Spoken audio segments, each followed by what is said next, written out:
Mapagpalang araw po sa atin lahat. Christopher Min gigil kay Bea Alonzo dahil sa paghugas kamay nito sa hiwalayan nila ni Dominic Roque. Panimula ni Christopher Min nung unang lumabas ang isyung ito.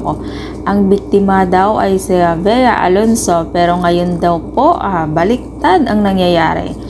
Dati daming kumakampi kay Bea Alonzo pero nagbago ang lahat at nagsimula nang naglabas sila ng official na pahayag na ayon pa kay Bea Alonzo, mutual at pinag-usapan nilang dalawa ni Dominic Roque.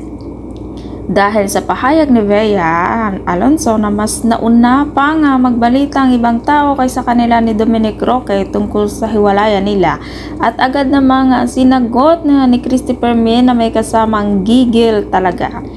Ayon kay Christopher Min, dapat daw di nila sisihin ng mga nagbabalita lalo na public figure sila. Natural, di kayo makapagtatago sa ilalim ng carpet. Yan ang paborito nga sinasabi lagi ni Christopher Min sa ilalim ng pulang carpet char. Kung sa umpisa pa lang nagsalita na sana daw sina Bea Alonzo at Dominic Roque, di sana wala sanang pinag-uusapan ng mga vloggers, nagbabalita, mga basher. At ang tanong pa ni Christopher Min, sino bang naghiwalay at sino ba di agad nagsalita? Di ba kayo sa inyo nagsimula ang palatandaan na hiwalay na kayo? Pero kung sino pang naglantad ng balita, yun pa ang sinisisi nyo ngayon. At sinabi nyo, bigyan kayo ng privacy.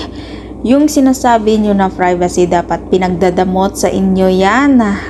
Kayo ang magdamot kung ano yung mga pinapakita at binabahagi nyo sa publiko. Dahil bilang mamahayag, ibabalita talaga yan kung may isyong ganyan. Una sa lahat, yung mga kampo nyo naman ang lumalabas ng isyo at yung di pagsuot ni Bea Alonzo ng engaged ring. Di ba kayo din naman ang nagbibigay ng dahilan para pag-usapan kayo? Kaya huwag kayo manisi ng mga taong nakabantay sa mga galaw nyo dahil trabaho nila yan. Naku po, napakahirap talaga maging isang artista or public figure dahil lahat ng tao nakabantay sa mga galaw mo. Isang pagkakamali mo lang, boom, panis, char.